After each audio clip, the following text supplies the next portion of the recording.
Hello! We are back. I'm Catherine. And I'm Brian. And we are tasty, thrifty, timely. So we thought that it was appropriate for our first video of the new year to be about how we saved money at the grocery store, how we intend to save even more money in 2025, and how we can hopefully help you to save money as well. And we think this would be a great place to have a little forum. So if you've got money saving tips that we don't mention here for the grocery store, leave a comment down below. Let's see how many tips we can get. A forum. What did I say? I think you said forum, but I heard form because I've just been looking at papers.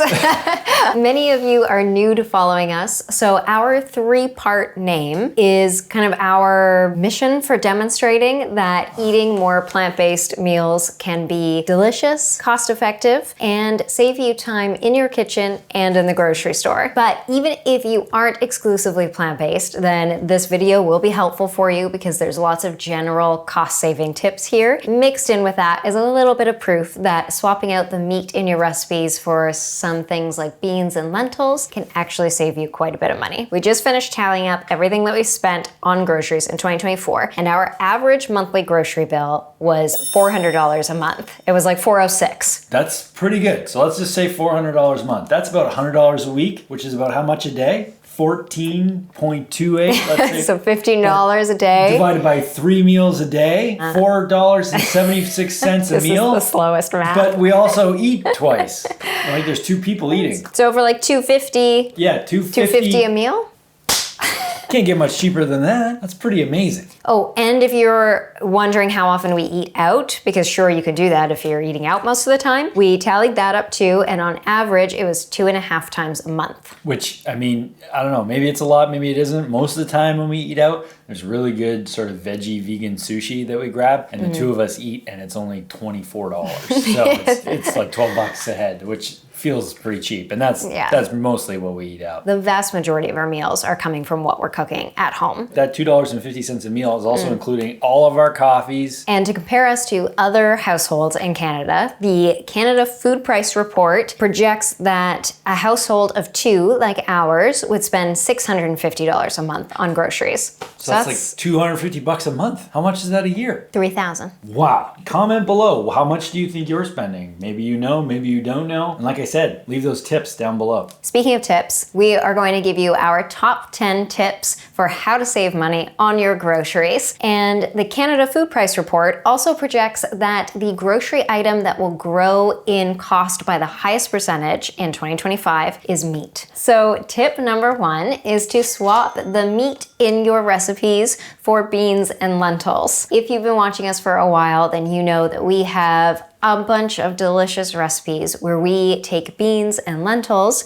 to make your favorite dishes that are traditionally made with meat. So a great one to start with is our red lentil ragu. Oh, so good. This is a fan favorite, and the 1 cup of red lentils that this recipe calls for costs us 36 cents versus $4 to $6 for ground beef. And lentils are even cheaper if you buy them dried instead of in a can. Exactly. So that's true for both lentils and beans. If you buy them canned, then they're super convenient because they're still cost effective and they're cooked and ready to use and you don't have to do any prep work. But if you buy them dried in bags at your grocery store or from a bulk section, then they're even more cost effective. And they're similar to rice in the sense that when you cook them, they swell in size. So lentils will double in size and beans often triple in size. So your money's going even further if you could do that little bit of prep work. And we have a video for you all about how to cook dried chickpeas. Our blog post for how to cook chickpeas from scratch also gives you a little bit of a guide for how to cook any type of bean from scratch, because the process is the same and all that's really changing is the cooking time depending on the size of the bean. So it's pretty hands-off. It's really easy to fit into a day if you're around the house doing other things. If you're able to do that little bit of prep work, then you'll have a huge amount of beans that you can throw in your freezer and make it super convenient for meals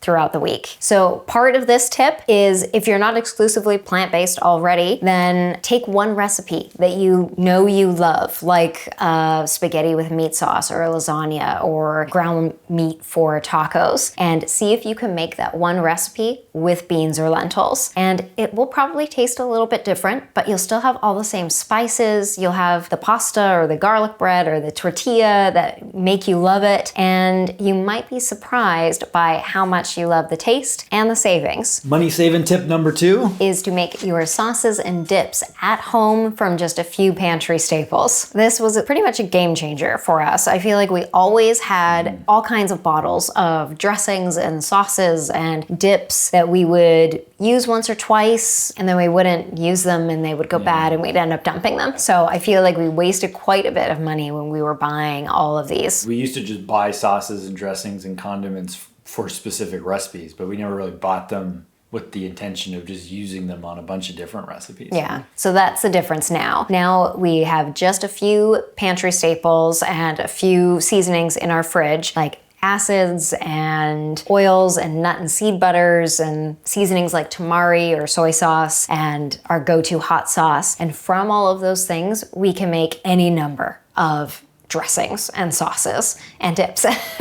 Something like our all-purpose stir-fry sauce uses just kind of those pantry basics, or the peanut dipping sauce for fresh rolls. Oh, like our maple tahini salad dressing, our lemon tahini salad dressing. Those are just made out of those pantry staples. And then if you add one fresh thing, like tofu to those things, all of a sudden we have our 5-minute oil-free mayo, or you add an avocado and there's the oil-free avocado dressing that's just avocado and water and an acid, or cilantro and you have this cilantro lime vinaigrette. So this really cuts down on how often we have to go to the grocery store, because if we have a grain in our pantry and some fresh or frozen veg, then we can pull those out and create a stir-fry sauce or create a pasta sauce or a curry or make a chili, and we don't have to go to the grocery store for those specific seasonings.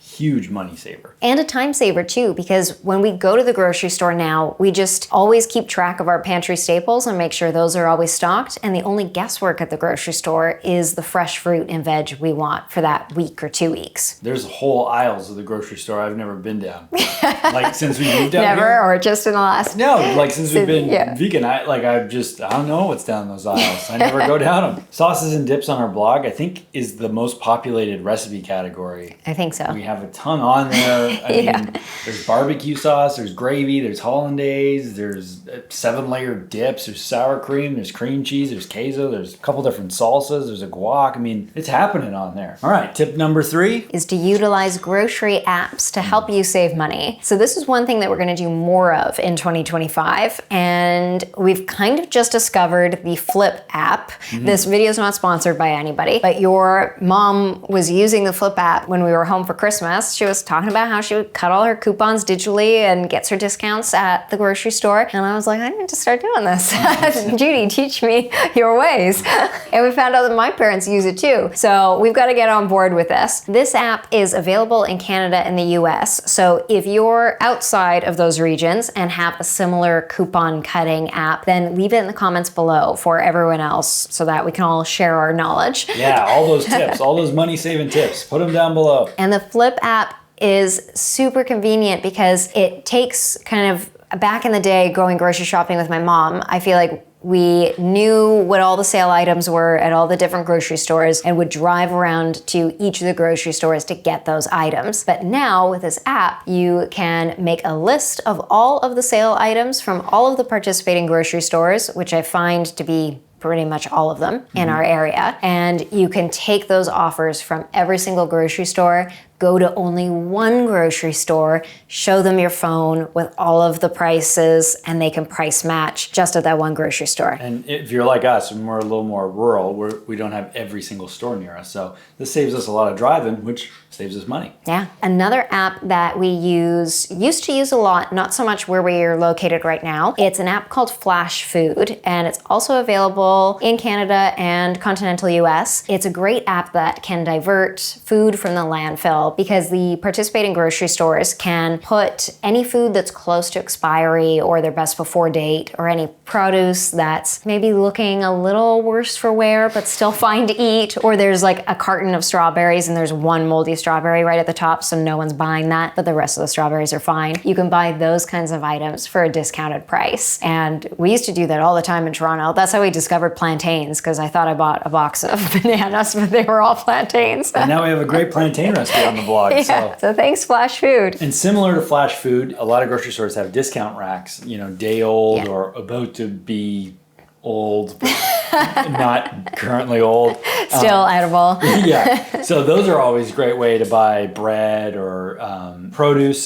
They sell produce like that sometimes too. And it's a great way to maybe just like buy a bunch and then freeze it. I know in the pandemic we were doing that with bananas quite a bit. Buy a bunch of bananas, freeze them, get them a discount. If you need overripe bananas for banana bread anyway, then get them there. We'll talk about freezing things later, but if something's discounted, then freeze it. And then that way, when you don't know what to make, one day you'll open up your freezer and go, oh, I have all this stuff. I can make something with it. If you're really serious about budgeting for 2025 and keeping track of what you're spending on groceries, then the free website that I use to price out all of our recipes is called Cook Keep Book, and it's super easy to use, but it's really detailed. So you can input every single ingredient you buy, the cost that you buy it for, and then you can create recipes. And when you put 1 cup oats, it will calculate how much that cup of oats and that recipe is costing you. And that way you can see exactly what your higher priced ingredients might be, and you can make a plan for swapping those out with something that might cost you less. For an example, I did that recently with,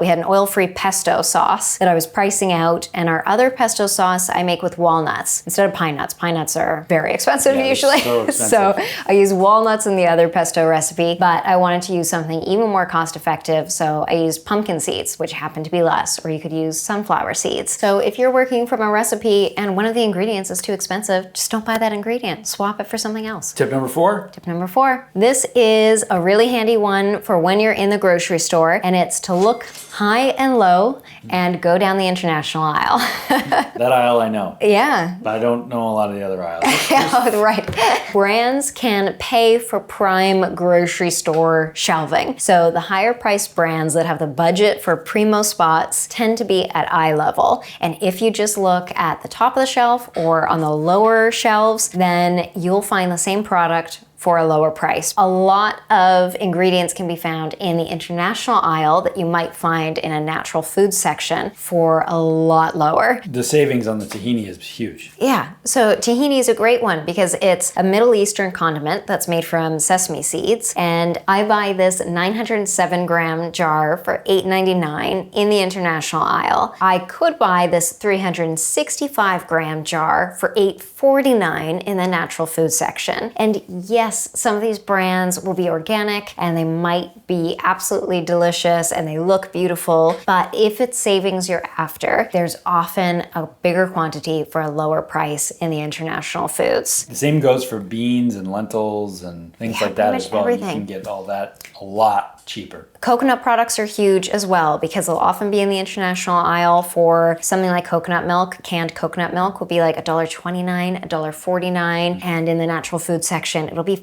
$5.99. I can actually buy that organic brand from Costco for a lower price, but at the grocery store for $5.99 when other options are like $1.50.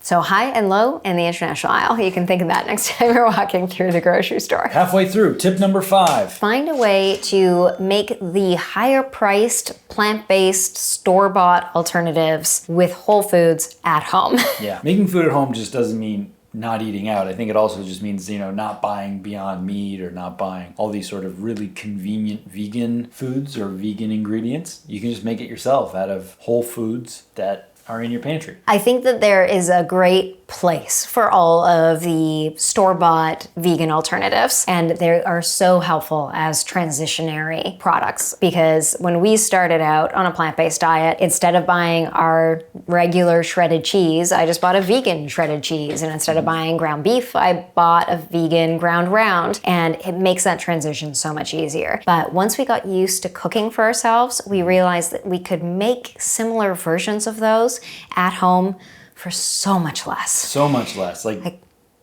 ahead. Yeah. So much less. Something like just egg instead of our chickpea omelet. That'd be Yeah. huge savings there. I think our chickpea omelet is about 68 cents per omelet, but a just egg omelet would be about $2.75. That's massive, like $2 right there. And That's chickpea almost a whole flour. meal.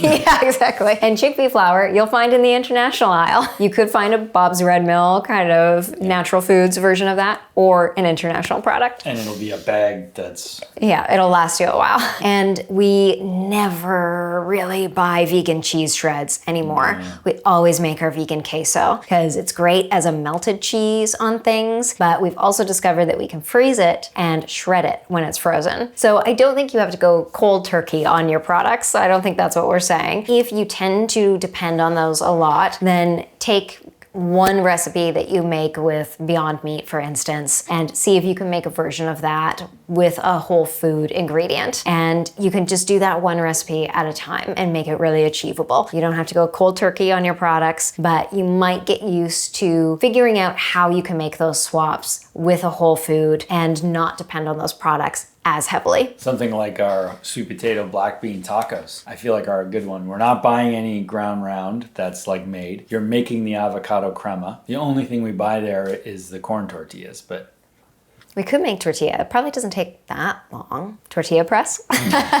Number 6 is to be flexible with your recipes and avoid high cost items. so this means eat what's in season. Usually shopping in season for fruits and vegetables will result in the best prices. So instead of making a soup with squash in May, maybe make a soup with asparagus and take advantage of that summer asparagus. We bought a bag of beets right before Christmas. It was the size of a small child. It wasn't very expensive, and now we got beets all winter long, and we'll be making our borscht and chocolate smoothies and other beet things that we make. So again, the freezer. When something's in season, it's on for a great price. If you have the freezer space, then buy it and freeze it. We tend to have a few different kinds of recipes, so we can be really flexible with which ingredients go into those. We usually start our morning with oatmeal, and we can put any kind of fruit in our oatmeal depending on what's in season or what was on for a good price or what frozen fruit happened to be on sale. And for lunch or dinner, we have recipes like soups, chilies, curries, stir fries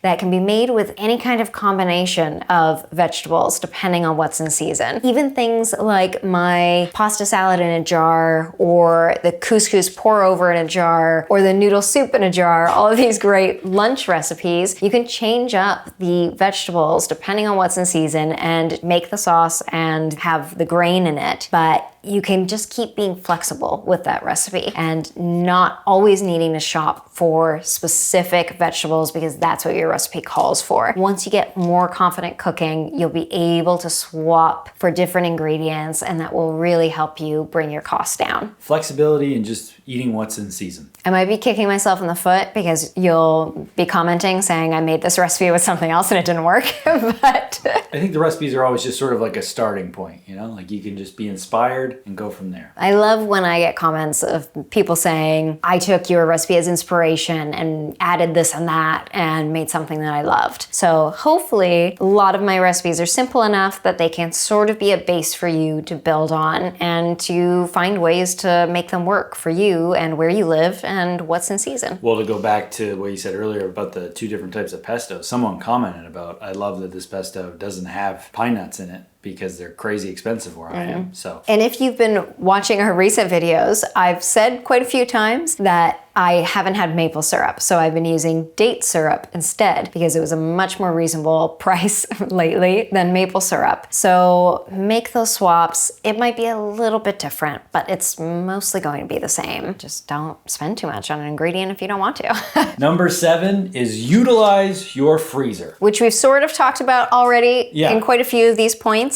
If you're someone who doesn't have kind of ingredients in their freezer and you just have more packaged meals, then if you can get more raw ingredients into your freezer, you'll be surprised by how often you can open up your freezer and make an entire, again, soup, curry, stir fry, chili out of just what's in your freezer. I think in the video where you make the chili. I think you make it entirely out of freezer and canned Yeah, stuff. the tomatoes are probably canned tomatoes, but all the beans and the beans, they all came out of the freezer. The broth was homemade. we'll get to that. Broth is a big one. The freezer is your friend. Yeah, so again, buy in bulk when things are on a better price, freeze them. And the only caveat to this tip is to make sure that you use the things in your freezer and they don't end up being in there for a year and becoming frostbitten, developing frost on them. You don't want to throw them out. So I think a good achievable way to do this is when you get to your grocery day, give yourself a little challenge and see if you can push that grocery day back by a day or two and just make meals from what you have in your freezer. You can use, like we said, the canned tomatoes or draw from other things you have in your pantry, but you might be surprised by how much you can actually make with what you already have in your kitchen. I think that could be a fun video idea. Where it's like, we need to go grocery shopping, but what can we make with for an entire day? For an entire day. Like we think everything's empty. We don't have any fresh vegetables left. We should do that. Do you want to see that video? Leave a comment. Let us know. Because we kind of just did that when we came back from our Christmas holidays. Yeah, we didn't go grocery shopping for 3 or 4 days. And I made some shepherd's pie that I had frozen for like the day we got back. And then once that was gone, we were just seeing what we could live off of. Well, I'm talking about the freezer. We have oatmeal almost every morning, and almost every morning we use frozen blueberries. And we don't use fresh blueberries. And so that's a huge one because we're not running to the grocery store a couple times a week for the little tiny pints of blueberry, or not even pints, but whatever. I think pints are small. Quarts. Yeah. I don't know which one's bigger. We buy them frozen. Yeah, we buy the big bag frozen, and then we draw from it, and it lasts, and it's perfectly fine. And a good tip about frozen fruits or veggies. Go for it. You go for it. I don't know if this is what you're going to say, but I was thinking of a good thing to mention here is that I used to think that buying frozen fruit or vegetables meant that they weren't as good as buying fresh fruit or vegetables. But I have since learned, is this what you were going to say? It is. Are we on the same? Okay. I have since learned that when fruit or vegetables are intended to be sold frozen, they are picked at their peak ripeness and they are frozen right away. So often they can actually be fresher by the time you go to eat them than the fresh fruit and veg you have in your fridge, because that was picked, packaged, shipped, stocked on a shelf, purchased by you, and has now been sitting in your fridge for a couple days. So if you're like me and you kind of look down or used to kind of look down upon frozen fruits and vegetables, they can be a great option and often can save you some money. Number 8, which I think I'm personally very excited for in 2025 because it is to sprout, brew, and ferment at home. If you tend to buy higher priced items like fresh sprouts, like kombucha, like sourdough bread, then if you can figure out how to make these things at home, then you will save so much money. If you haven't watched our video on how to sprout at home, then watch that one next, because the savings are huge and you need so little to do it. You really just need a jar, the seeds, and some water. And in about 5 days, you have beautiful, colorful, nutrient-dense sprouts. And the savings are massive. They're huge. If I buy sprouts from my local grocery store, I usually buy between 60 to 100 grams of sprouts. They come in a little plastic container and usually cost me between $3.50 to $4.50 Canadian. This sandwich booster blend, for instance, cost me $11.50 for 250 grams of seeds. If I sprout 1 tablespoon of seeds at a time, it yields 90 to 100 grams of sprouts. And I counted 20 tablespoons of seeds in here. So that means it cost me 57 cents per 100 grams of sprouts to make these at home. If I were to buy sprouts from my grocery store 20 times, it would cost me nearly $70. Versus $11.50. Because we're so close to the beach, we often really crave like fun drinks in the summer and something fizzy. So my goal for this year is to get into making kombucha. And by the summer, I plan to be in full swing. So we'll see how it goes. I'm a little scared of it, but I've taken a workshop. I think I'm ready. But we've got sauerkraut in the fridge. Yes, Working on a sauerkraut is video. so easy. So I've just started making sauerkraut. So leave your suggestions for ferments in the comments below so that you can help me out. Tell me what I should be making, what combinations of fermented veggies you like. I really like making sourdough. It's a long process, but to make a few loaves at a time for $1.85 a loaf compared to the $8 it cost me to buy a fresh loaf of sourdough, that's really satisfying. And it makes for a wonderful gift. People are really touched by homemade bread. But I do have quite a few quick bread recipes that aren't sourdough. So you can take a look at our blog and see some of those. And if you can work some of those into your cooking as well, then that can save you a little bit. That's another thing we almost never buy is bread. Yeah. We have a toast bread that we stick in the freezer that we get at Costco, but outside of that, we never buy bread. It's pretty rare. I'm surprised by how many options there are for making a quick bread at home. Number 9, second last one is to make your humble broth at home. Like number 8, it's really easy to see the savings of those sort of luxury items when you make them at home, but the savings from making something like vegetable broth at home, if you make soups and chilies and curries and you're using broth on a regular basis, it's so substantial and so helpful. Absolutely. And we've even started using a dash of broth on the pan instead of oil because oil's gotten so expensive. So we've just been using our homemade broth to get some quick sauteing on onions and garlic. And yeah, it's more of like a little boil than a saute necessarily, but it's fine. It works. Yeah, for everyday cooking, it's way cheaper than oil. I know a lot of you are oil-free, so that's a great tip for reducing the oil that you use in your home. Just add some broth to a pan, saute your onion and garlic, and carry on with the rest of your recipe. We have got quite a few of our family members on to making broth, so I am determined to make all of you broth makers as well. So if you tend to cook with a lot of vegetables and herbs, then save all of your veggie scraps in a freezer bag, put them in your freezer, and then all you have to do is add some water to it, boil it for a half hour, strain it, and you have a big bottle of broth. We have some in the freezer right now, right? Yes. So if we don't have a jug that's on the go in our fridge, then we usually have some frozen broth in the freezer. Yeah, I don't know if you can see them. So usually what I do is oh yeah. And here's our freezer bag.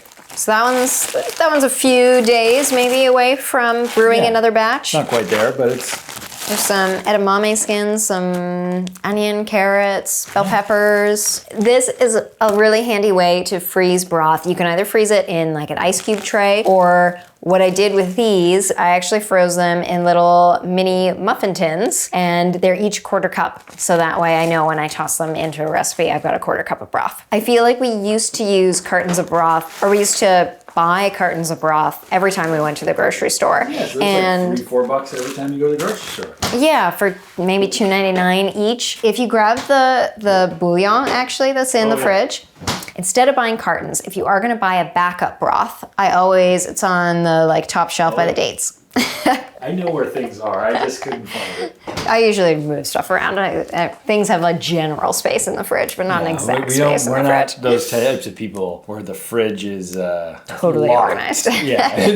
Flexibility. Yeah, it's usually Jenga, wherever it fits. As a backup to our homemade broth, I usually always have this in the fridge. If you're going to buy a backup, then buy a bouillon paste, because at least that way, or cubes. That way you're not paying for all the water that I used to be paying for in those cartons. Yep. So this will last forever in our fridge. And this is the Better Than Bouillon vegetable base. They do have a no beef and a no chicken. I don't know if you can get those. This one I got at Costco. I haven't found the no beef and no chicken at Costco, but I think this is usually like $12 and it'll last me a year. Something like our chickpea noodle soup, which is I think 8 cups of broth. It ends up being a savings of like $6 if you make 8 cups of broth from your frozen veggie scraps out of things that you've already paid for, and you just get another second life out of them. It's great. I'm not sure about this one, but you could also make plant milk at home. That's another one that I've started making an oat milk by just blending oats and water and using that in like our oatmeals, and if I'm gonna add just a splash of milk to some tea. And I still use a cartoned plant-based milk for recipe testing, and when we are making something like a pasta sauce, like a creamy pasta sauce and something with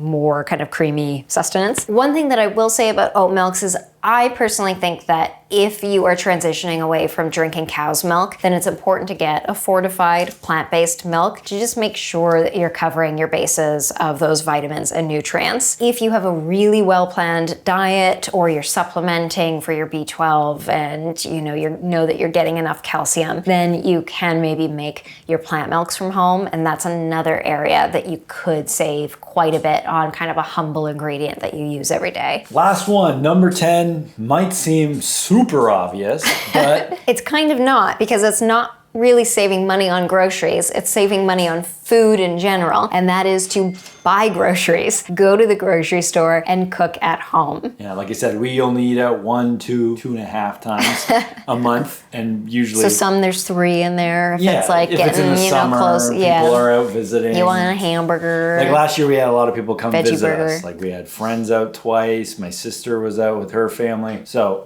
those months probably added up. But go to the grocery store. Buy food, buy groceries. When we eat out, we can expect to pay probably $15 to $25 per person. Easy. For a meal. When you compare that to the $2.50 that we're spending when we cook at home, it's a huge difference. I think a great way to implement this in 2025 as well, and it's a good thing for us, we always try to keep in mind, is to even pack snacks when we're gonna be running errands all day, or if we have a day of kind of outdoor activities planned. Pack snacks, pack a picnic, and try to decrease the amount of times that you just kind of stop for something because you've been out for a long time and you're hungry. So your coffee breaks at work, if you tend to get a coffee and a snack, try to pack the snack. So things like energy balls, our granola bars, our crackers, all of those are really simple to prepare and so quick to just toss into a bag when you're heading out the door. I think trail mix is something that we're gonna have to create for this year. Because of our pantry ingredients, we always have nuts, seeds, dried fruit, and we just toss a few handfuls of each into a container and take a trail mix with us. I was shocked how much cheaper it was to make homemade granola bars than even just buying granola bars out. We have an oil-free granola, like loose granola. Even just having stuff like that is so much better than buying stuff out. Yeah, we always used to buy like a big bag of trail mix from Costco. Yeah, we should do a video on things we used to buy at Costco. We used to buy, when we first went vegan, all the vegan sort of snacks at Costco. There's like beet crackers and sweet potato Those crackers. quinoa cookies. Yeah, there's like cans of lentil soup and that, or it's like chili or something like that. And we don't buy that stuff at all anymore. We probably save honestly like $100 a Costco run just on all those like convenience snacks in between foods. And when you look at the cost of nuts, for instance, and if we buy a bag of nuts for $13.99, $14.99, it seems like it's so much more expensive to do that than to just buy the $12.99 granola bars. But when you think about how long those nuts last and how many recipes we use them in. When I use Cook Keep Book and I price out all of our recipes, it's so much more cost effective to do that. Until you actually can look at a receipt, look at the Cook Keep Book and see what the savings actually are, it's hard to wrap your head around how that could actually be more cost effective. The sprouts are like that too. You buy the sprouts and You're like, it sort of feels like a lot all at spending once. $30 on seeds. But then, that'll last you a couple of years and you're eating sprouts all the time. Maybe not a couple of years, but it'll last quite a while. You'll have a lot of yields of sprouts. Another thing I'd like to add to this number 10 tip of going to the grocery store is we've been doing this a lot lately too, is have people over for dinner. I feel like when we lived in Toronto, we never did that. We're city folk who went out for dinner. Now restaurants close so early on the island. We gotta make dinner in. But no, we've been having people over. We've been going to their places, and it's been sort of like a lost art, throwing a dinner party. Yeah. It feels special. It's like the homemade bread when you make people celebrate. On Vancouver Island, it's so beautiful that when we go for a drive, it's so much better to pack a picnic and find a beautiful spot to eat at than try to stop somewhere for food. The great thing about being vegan, not in a city, is that your options are limited. So sometimes you kind of have to pack food, otherwise you might not find too much to eat. But I think if you pack a picnic, if you sit somewhere really nice, you have a nice meal, you'll probably end up feeling better after that meal than having stopped somewhere quick to get something to eat. And you will have spent some nice time outdoors in a nice spot, and then you can keep going on your way. That's number 10. That's it. That's all our tips. Like I said at the beginning, I want you to comment. Let us know what your tips are, because we would love to have more tips. We would love to have more money in our pockets. Yeah, and with all these money saving tips in mind, we're going to be back next week with a new video. That's a chickpea protein energy ball. Again, perfect for this. Huge savings. Using your beans, packing a snack. You It's know? probably all pantry staples if you take a look at that recipe on the blog. Yeah. And all those pantry staples are listed on our pantry page on our website. And we have a pantry staples video, which you can watch. We'll link to that below. And Yeah. that has everything to get you started, to hopefully help you save money and get you going in 2025. So watch that pantry staples video. We'll link how to cook chickpeas from scratch. We'll link how to make homemade broth. We'll link the sprouts. So check the description box below and hit that subscribe button if this video has been helpful to you. That is really helpful for us when you subscribe, when you comment, when you like, when you share. It helps us to reach more people. You can give us a little boost in 2025, and we're excited to keep creating recipes for you this year and creating content. That's it. Should we open up the freezer and see what we can make for dinner? Yeah, or do you want to just order some sushi?